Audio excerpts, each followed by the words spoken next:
Waalaikumsalam. Silakan masuk, Kak. Silakan duduk. Ini kakak yang WA saya kemarin ya? Iya, Kak. Nah, sebelum kita memulai konseling, alangkah baiknya kita perkenalan terlebih dahulu. Perkenalkan, nama saya Putri Jelita, bisa dipanggil Jelita. Kalau kakak sendiri? Perkenalkan, nama saya Rahma Fitria, biasa kakak panggil dengan Fitri. Kalau boleh tahu kakak tinggal di mana ya, Kak? Saya tinggal di daerah Batu Sangkar.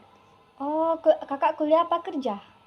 Saya lagi menempuh pendidikan berkuliah. Kalau boleh tahu kakak kuliah ambil jurusan apa ya, Kak? Saya mengambil jurusan bimbingan konseling. Udah semester berapa, Kak? Baru semester 2. Bagaimana dengan kuliahnya, Kak? Pada saat sekarang ini alhamdulillah sedang lancar. Lancar ya, Kak. Ada kendala-kendala lain nggak, Kak? Tidak ada kendala. Kalau lancar berarti menjalankannya dengan senang dan nyaman ya, Kak? Pada saat sekarang ini masih nyaman dan senang. Oh iya, kakak kesini diantar atau bawa motor sendiri, Kak? Bawa motor sendiri. Kakak nyamannya dipanggil kakak atau Fitri ya? Silakan panggil Fitri. Fitri ya. Sebelum itu saya mau bertanya, Kak, apakah kakak sebelum ini sudah pernah melakukan konseling? Sebelumnya belum ada.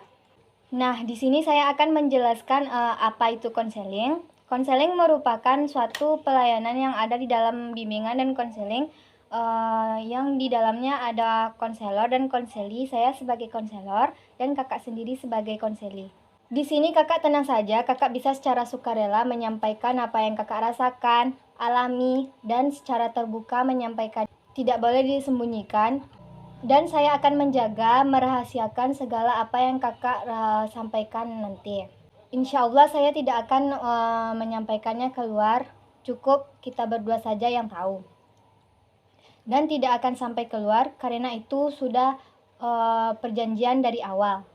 Nah, sekarang saya persilakan kakak untuk menceritakan apa yang saat ini kakak alami. Jadi begini, Kak. Kan saya ini sedang menempuh pendidikan di salah satu universitas yang ada di Batu Sangkar.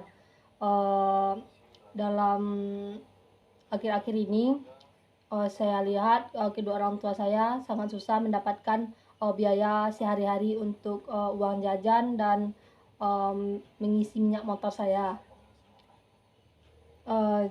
Terus saya berpikir kalau saya berhenti kuliah, apakah orang tua saya setuju atau tidak? Apa kakak sudah pernah membicarakan permasalahan ini kepada orang tua? Setahu saya belum pernah, Kak. Kalau saya ceritakan semua ini ke orang tua, otomatis kedua orang tua saya itu memiliki beban pikiran untuk biaya ekonomi. Terus pasti kedua orang tua saya, baik ibu, ayah ataupun saudara saya akan overthinking untuk memikirkan kehidupan saya ke depannya. Apa kakak pernah merasa iri kepada teman-teman kakak yang ekonominya cukup membiayainya dia untuk kuliah? Sebelumnya saya pernah iri kepada teman-teman yang ekonominya sudah terjamin oleh kedua orang tuanya. Jadi akhir-akhir ini saya berusaha tidak iri kepada teman-teman saya karena kondisi setiap orang itu kan berbeda-beda. Ada yang si kaya, ada yang si miskin, ada juga yang sederhana. Saya rasa saya sampai saat sekarang ini masih bersyukur. Jadi begitu ya, Kak. Apa kakak pernah merasakan orang tua kakak pernah berpikir juga apa yang saat ini kakak rasakan? Saya rasa orang tua saya juga berpikiran sama dengan saya, karena kalau orang tua saya mengungkapkan bahwasanya kalau keuangan di keluarga itu tidak cukup, pasti dia tidak mau mengungkapkannya kepada seorang anak. Dia takut anak tersebut juga berpikiran berat untuk mempengaruhi kuliahnya. Jadi saya rasa kedua orang tua saya juga berpikir bahwasanya keuangan untuk kuliah saya kurang. Apa keadaan kakak sekarang ini dengan ekonomi yang tidak cukup berpengaruh nggak ke semangat kakak untuk kuliah? Awalnya pernah, Tapi akhir-akhir ini saya harus bersyukur untuk ekonomi yang seadanya. Karena kalau saya tidak bersyukur, otomatis kuliah saya akan terhenti atau berpengaruh pada pelajaran-pelajaran yang saya terima. Berarti dengan keadaan ekonomi yang kakak sekarang rasakan ini cukup berpengaruh juga ya kak kepada kuliah kakak, sehingga kakak itu merasa berhenti kuliah. Saya rasa juga begitu untuk masalah ekonomi. Mungkin bukan saya saja, mungkin ada teman-teman yang di luar sana. Kalau ekonominya kurang, otomatis dia juga berpikir berhenti sekolah ataupun berhenti kuliah. Oh, jadi seperti itu ya kak? Iya kak. Apa biaya kuliah kakak ini dari orang tua saja atau ada keluarga yang lain membantu? Kalau masalah biaya kuliah itu dari orang tua sendiri. Kalau dari keuangan kuliah ada salah satu saudara untuk membantu. Apa sampai sekarang saat ini kakak masih berpikiran untuk mau berhenti kuliah? Sampai saat sekarang ini tidak, karena keuangan keluarga atau orang tua cukup habis untuk saya dan tidak mungkin saya untuk berhenti kuliah. Apa kakak pernah menceritakan hal yang kakak alami ini kepada saudara-saudara kakak? Kalau saya menceritakan kepada saudara, sepertinya belum pernah, karena saya juga takut kalau menceritakan kepada saudara-saudara, dan itu membuat saudara saya khawatir dengan keuangan kedua orang tua saya. Apa sampai sekarang ini keuangan kakak tuh masih rendah atau udah ada perubahan kak? Akhir ini sudah ada sedikit perubahan. Bagaimana tanggapan kakak tentang perubahan keuangan yang kakak alami sekarang ini? Saya rasa saya juga sekali lagi untuk bersyukur karena keuangan keluarga saya juga sudah mulai membaik. Saya paham apa yang kakak rasakan sekarang ini tentang ekonomi kakak yang cukup berpengaruh terhadap kuliah kakak, semangat kakak untuk kuliah. Nampaknya seperti yang saya dengar tadi, dengan cerita kakak tidak membuat kakak putus asa dalam hal ini. Saya rasa menurut kakak tadi itu benar, karena saya memiliki motivasi yang kuat dari teman-teman saya untuk selalu bersyukur dan menerima keadaan. Nah, di sini dapat saya simpulkan kalau kakak itu mengalami kurangnya ekonomi untuk biaya kuliah kakak, terus ekonominya cukup rendah dan membuat kakak tadi juga putus asa dalam kuliah. Tapi dengan semangat motivasi yang lain, kakak jadi semangat lagi untuk kuliah, mencapai cita-cita kakak. Nah, di sini saya ada suatu teknik nih kak, yaitu teknik kursi kosong. Di sini kakak bebas menceritakan apa yang kakak rasakan, apa yang kakak alami ke kosong ini. Perannya di sini orang tua kakak dan kakak sendiri menceritakan yang membuat keluh kesah yang ada di hati kakak. Apakah kakak paham? Paham.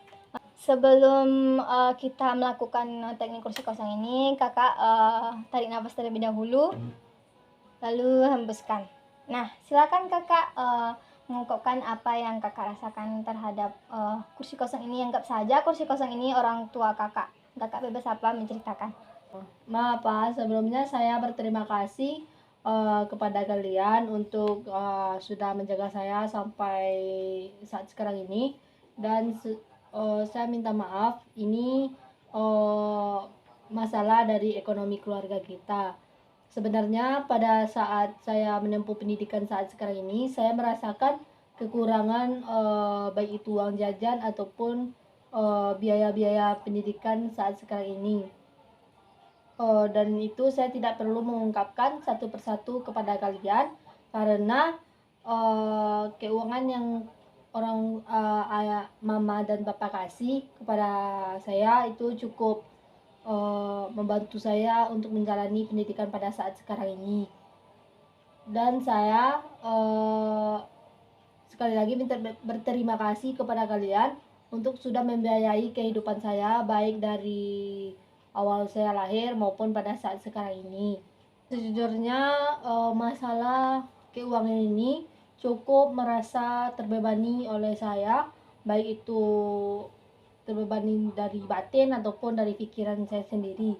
Dan saya rasa itu akan berpengaruh pada perkuliahan yang saya jalani pada saat sekarang ini.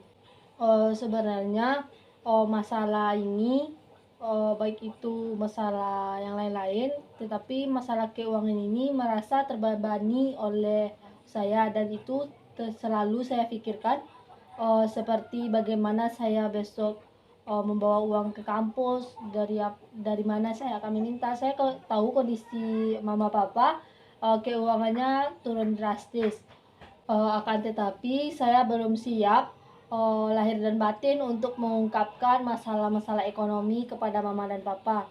Jika saya ungkapkan kepada mama dan papa, itu akan berpengaruh terutama pada kesehatan mama papa sendiri.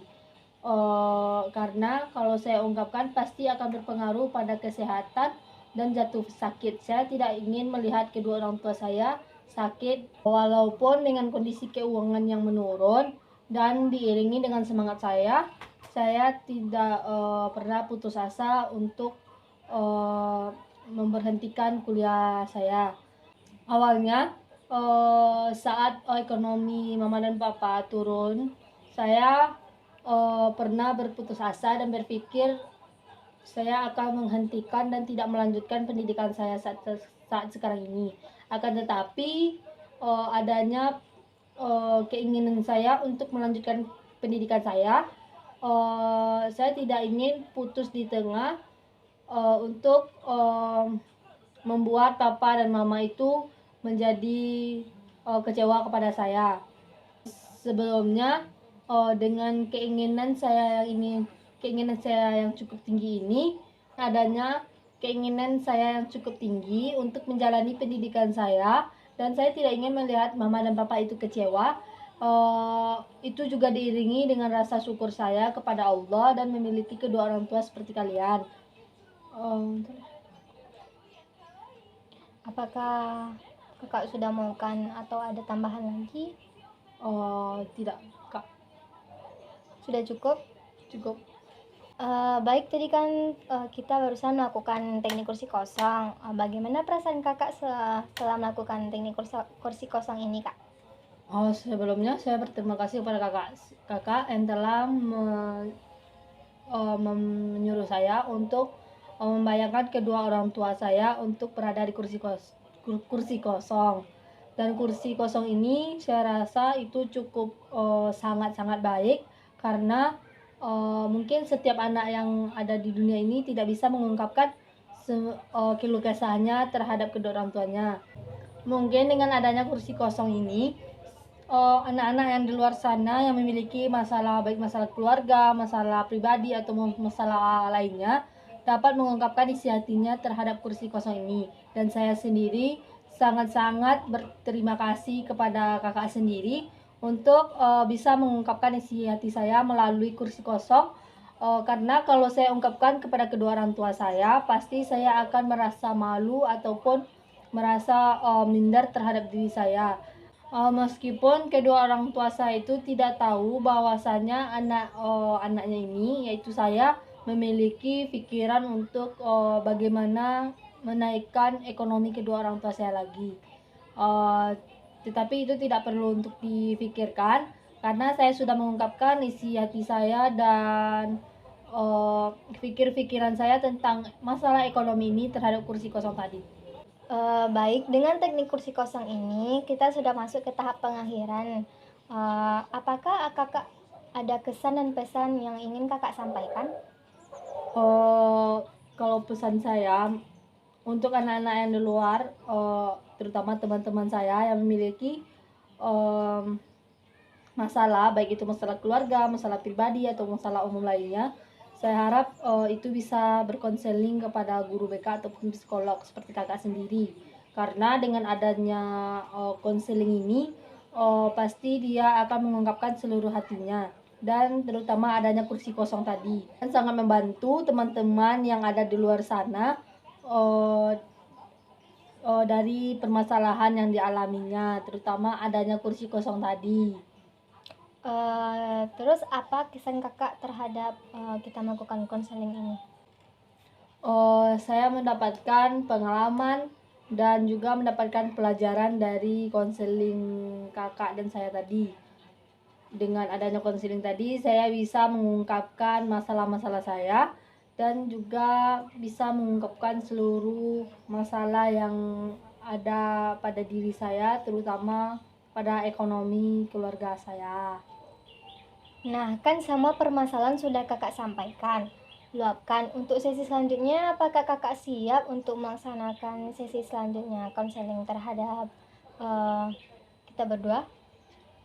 Mungkin selanjutnya saya ada untuk berkonseling lagi, dan itu mungkin ada permasalahan lain ataupun permasalahan masih tentang ekonomi keluarga saya tadi. Baik, terima kasih kak. Dengan konseling tadi, saya harap kakak bisa menerima segala kekurangan kakak dan tidak boleh putus asa dalam menerima dalam hal apapun yang kakak rasakan. Baik, karena tadi sudah masuk tahap pengakhiran, berarti waktu kita sudah habis juga ya kak. Kita tutup konseling ini dengan membacakan Alhamdulillah. Saya tutup konseling ini dengan membacakan Assalamualaikum warahmatullahi wabarakatuh. Waalaikumsalam.